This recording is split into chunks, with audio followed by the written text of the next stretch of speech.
எதிரிகளாக இருக்கக்கூடியவர்கள் புது புது உத்திகளோடு நம்மை தாக்குவதற்கு, நம்மை அழிப்பதற்கு, ஒழிப்பதற்கு புது புது முயற்சிகளாக எடுத்திருக்கிறார்கள். வருமான வரித்துறையை ஏய்ப்பு விட்டார்கள். அதற்கு பிறகு பல்வேறு சிபிஐ என்றெல்லாம் சொல்லி பல்வேறு குற்றப்புலனாய்வுத்துறை மூலமாக எல்லாம் பல பல ஆயுதங்கள் எல்லாம் எடுத்து நம்ம மிரட்டி பார்த்தார்கள். இப்பொழுது SIR என்று சொல்லக்கூடிய ஒரு ஆயுதத்தை எடுத்து திராவிட முன்னேற்ற கழகத்தை இதன் மூலமாகத்தான் அழிக்க முடியும், ஒழிக்க முடியும் என்று முடிவு செய்து எடுத்திருக்கிறார்கள். இது வேண்டுமானா வேறு மாநிலங்கள் வேணா எடுப்பதாமே தவிர உறுதியாக சொல்லுகிறேன், திராவிட முன்னேற்ற கழகத்தை பொறுத்தவரை தமிழ்நாட்டிலே ஒரு காலம் அது எடுபடாது, முடியாது என்பதை அழுத்த திருத்தமாக நான் தெரிவித்துக் கொள்ள கடமைப்பட்டிருக்கிறேன்.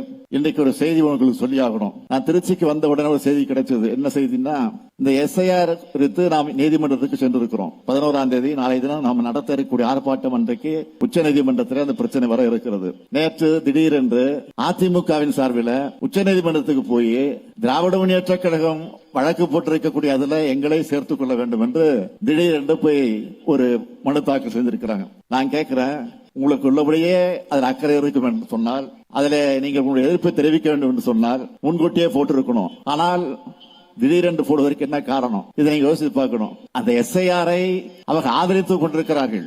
இன்றைக்கு பிஜேபியோ அல்லது தேர்தல் ஆணையமோ எதை சொன்னாலும் ஆதரிக்கிற நிலையில் தான் இன்றைக்கு இருந்து கொண்டிருக்கிறார்கள் தவிர, இன்றைக்கு ஒரு அடிமையாக இன்றைக்கு இருந்து கொண்டிருக்கிறார்கள் தவிர அவர்கள் அதை எதிர்ப்பதற்கு துணிச்சல் இல்லை. ஆனால் இருந்தாலும் இன்றைக்கு நாம் தொடுத்திருக்கக்கூடிய வழக்கிலே இன்றைக்கு தங்களை இணைத்துக் கொண்டிருக்கிறார்கள் சொன்னால் ஒரு கபட நாடகத்தை நடத்துவதற்காக திட்டமிட்டிருக்கிறார்கள்.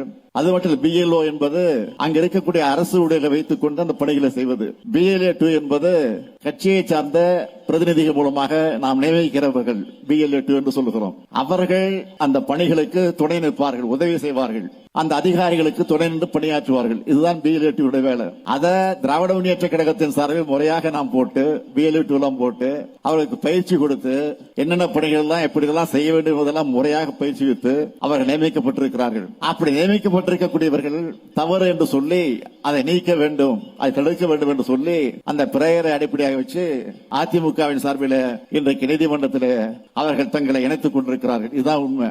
ஆனால் அது எடுபடாது என்பதை மாத்திரம் இந்த நேரத்தில் நான் எடுத்து சொல்லி, ஆக டெல்லியில் இருக்கக்கூடிய பிக் பாஸுக்கு நம்முடைய பழனிசாமி அமாமசாமி போட்டுத்தான் ஆகணும். ஆனா அதையும் தாண்டி இன்னொரு காமெடி இன்றைக்கு பண்ணியிருக்கிறார். அதுதான் உண்மை. இதையெல்லாம் மக்கள் பார்த்து கொண்டுதான் இருக்கிறார்கள். திருவரங்கம் தொகுதியினுடைய சட்டப்பேரவை உறுப்பினர், நம்முடைய தலைமை கழகத்துடைய செயற்குழு உறுப்பினருமான பழனியாண்டி அவர்களுடைய அருமை மகன், இளைய மகன் விஜயபாரதி அவர்களுக்கும் மனிஷா அவர்களுக்கும் உங்களுடைய அன்பான வாழ்த்துக்களோடு இந்த மணவிழா நிகழ்ச்சியை நிறைவேற்றி வைத்து அதைத் தொடர்ந்து மணமக்களை வாழ்த்தக்கூடிய ஒரு சிறப்பான வாய்ப்பை நான் பெற்றிருக்கிறேன். அந்த வாய்ப்பை பெற்றமைக்காக நான் மிகுந்த மகிழ்ச்சி அடைகிறேன், பெருமைப்படுகிறேன். திரு பழனியாண்டி அவர்களுக்கும் கழகத்திற்குமான உறவு என்பது இன்று நேற்று ஏற்பட்டதல்ல. 1986 இருந்து அவர் இந்த இயக்கத்தில் தன்னை ஒப்படைத்துக் கொண்டு முதலாக கிளைக்கழகத்தினுடைய செயலாளராக, இயக்கத்தினுடைய ஆணிவராக இருக்கக்கூடிய கிளைக்கழகத்துடைய செயலாளராக பொறுப்பேற்று பணியாற்றி, அதை தொடர்ந்து என்னுடைய வாழ்நாளில் பெரும் பகுதியை செலவிட்டு பசி, தூக்கம் இவைகளெல்லாம் மறந்து உழைத்து வளர்த்தெடுத்திருக்கக்கூடிய இளைஞரணியில் ஒன்றிய அமைப்பாளர் என்ற அந்த பொறுப்பை ஏற்றுக்கொண்டு 1999 2003 ஆண்டு வரையில அவர் அந்த கடமையை நிறைவேற்றி தந்திருக்கிறார். அதனுடைய பயனாகத்தான் அவர் ப்ரமோஷன் பெற்று ஒன்றிய செயலாளராகவும் பொறுப்பேற்று பணியாற்றி இருக்கிறார். அதற்கு பின்னால் 2021 நடைபெற்ற சட்டப்பேரவை தேர்தலில் இந்த திருவரங்கம் தொகுதியில வேட்பாளராக நின்று போட்டியிட்டு 20 ஆண்டுகள் கழித்து நம்முடைய கழகத்தின் கோட்டையாக்கி இன்றைக்கு சட்டமன்ற உறுப்பினராக அந்த பொறுப்பேற்று பணியாற்றிக் கொண்டிருக்கிறார்.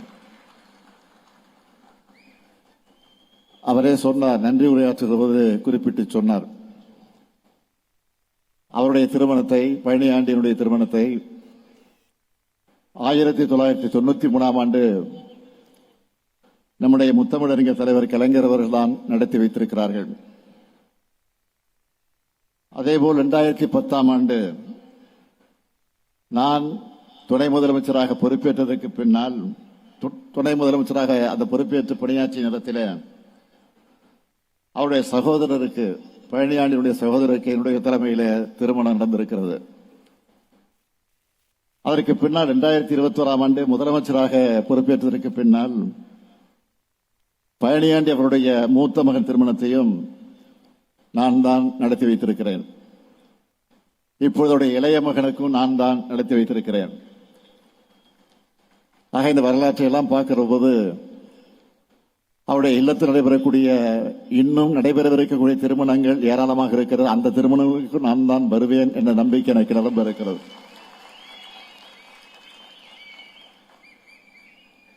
அவருடைய பேரன் பேத்திகளுக்கு கூட நான் தான் திருமணத்தை நடத்தி வைப்பேன் என்ற அந்த நம்பிக்கை எனக்கு வந்திருக்கிறது.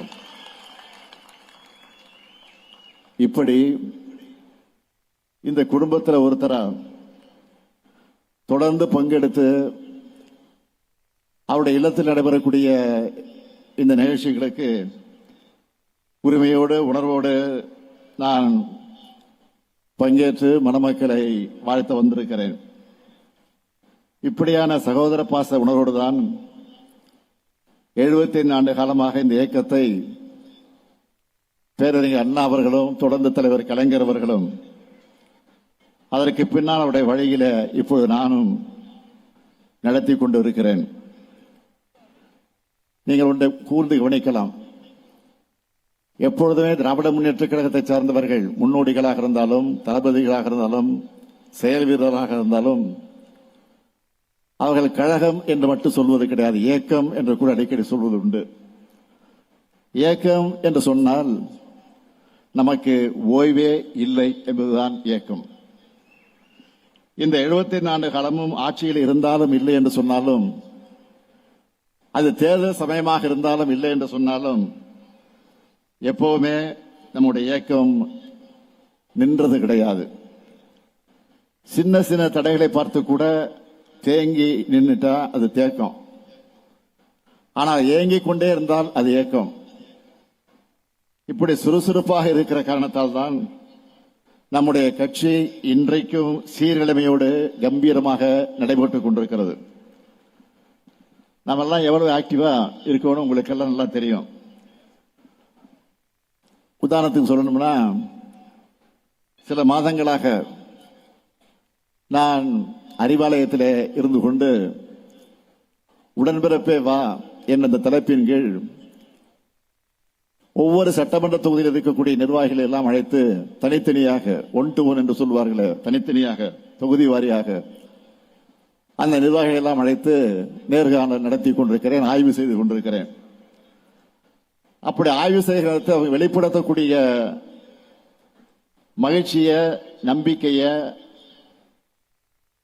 நான் தெம்பா பணியாற்ற எனக்கு அதற்கு ஊக்கமாக இருந்து கொண்டிருக்கிறது. இதுவரையில ஏறக்குறைய ஒரு 80 தொகுதியில முடிச்சிருக்கிறேன். விரைவில் 234 தொகுதியில நான் முடிப்பேன் என்ற நம்பிக்கை எனக்கு, அதை முடித்தே தீருவேன். அது ஒரு பக்கம். 2021 ஆட்சிக்கு வந்த பிறகு நீங்கள் கவனித்து பார்க்கலாம். ஒரு பக்கம் ஆட்சி பணி, அரசு விழாக்கள், சுற்றுப்பயணங்கள், நாள்தோறும் புதிய புதிய திட்டங்கள் என்ற அறிவிப்பு, இது ஒரு பக்கம். அதே போல கட்சி பணி என்று எடுத்துக்கொண்டால், உதாரணத்துக்கு சொல்லணுமா, நேற்று ஞாயிறு அன்றைக்கு, நேற்று ஞாயிற்றுக்கிழமை காலையில மாவட்ட செயலாளர் கூட்டம் காணொலி காட்சி மூலமாக நடத்தின. அதற்கு பின்னால வாக்காளர் திருத்த பட்டியல் பணிகளை பற்றி நடைபெறவிருக்கக்கூடிய SIR-க்கு எதிரான அந்த பிரச்சனை,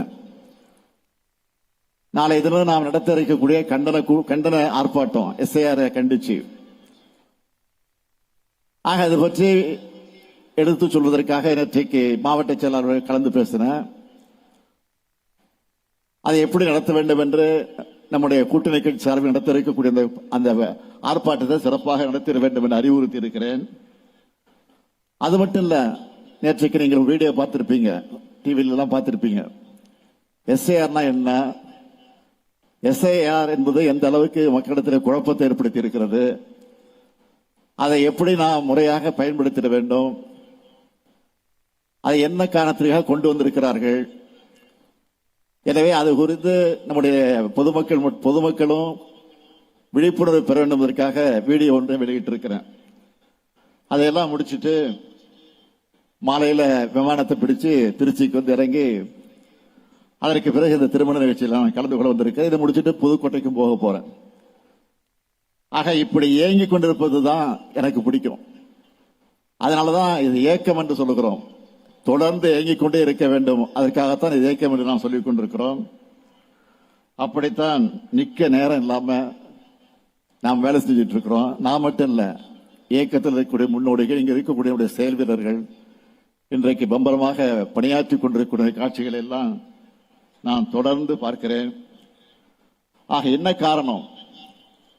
எதிரிகளாக இருக்கக்கூடியவர்கள் புது புது உத்திகளோடு நம்மை தாக்குவதற்கு, நம்மை அழிப்பதற்கு, ஒழிப்பதற்கு புது புது முயற்சிகள்லாம் எடுத்திருக்கிறார்கள். வருமான வரித்துறையை ஏய்ப்பு விட்டார்கள். அதற்கு பிறகு பல்வேறு சிபிஐ என்றெல்லாம் சொல்லி பல்வேறு குற்றப்புலனாய்வுத்துறை மூலமாக எல்லாம் பல பல ஆயுதங்கள் எல்லாம் எடுத்து நம்ம மிரட்டி பார்த்தார்கள். இப்பொழுது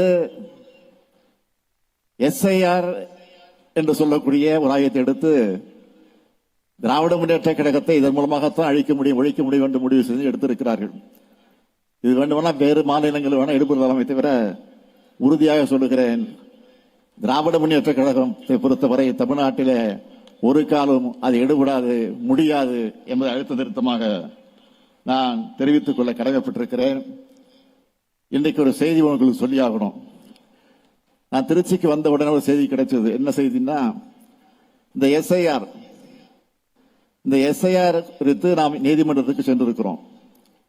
விரைவிலே வர இருக்கிறது, அந்த பிரச்சனை வர இருக்கிறது. 11ஆம் தேதி நாளை தினம் நாம் நடத்த இருக்கக்கூடிய ஆர்ப்பாட்டம் அன்றைக்கு உச்ச நீதிமன்றத்தில் அந்த பிரச்சனை வர இருக்கிறது.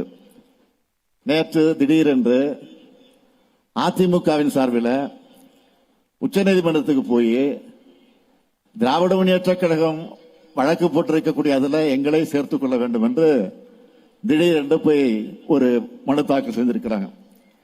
நான் கேட்கிறேன், உங்களுக்கு உள்ளபடியே அதில் அக்கறை இருக்கும் என்று சொன்னால், அதில் நீங்கள் உங்களுடைய எதிர்ப்பை தெரிவிக்க வேண்டும் என்று சொன்னால் முன்கூட்டியே போட்டிருக்கணும். ஆனால் திடீரென்று போடுவதற்கு என்ன காரணம்? இதை நீங்க யோசித்து பார்க்கணும். அந்த எஸ்ஐஆரை அவர்கள் ஆதரித்துக் கொண்டிருக்கிறார்கள்.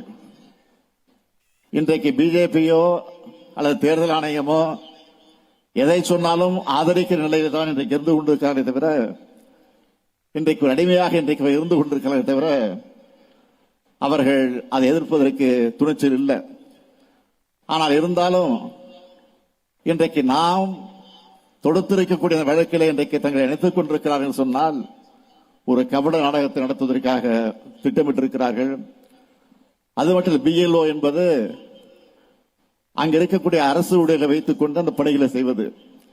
பிஎல்ஏ 2 என்பது கட்சியை சார்ந்த பிரதிநிதிகள் மூலமாக நாம் நியமிக்கிறவர்கள் பிஎல்ஏ 2 என்று சொல்லுகிறோம்.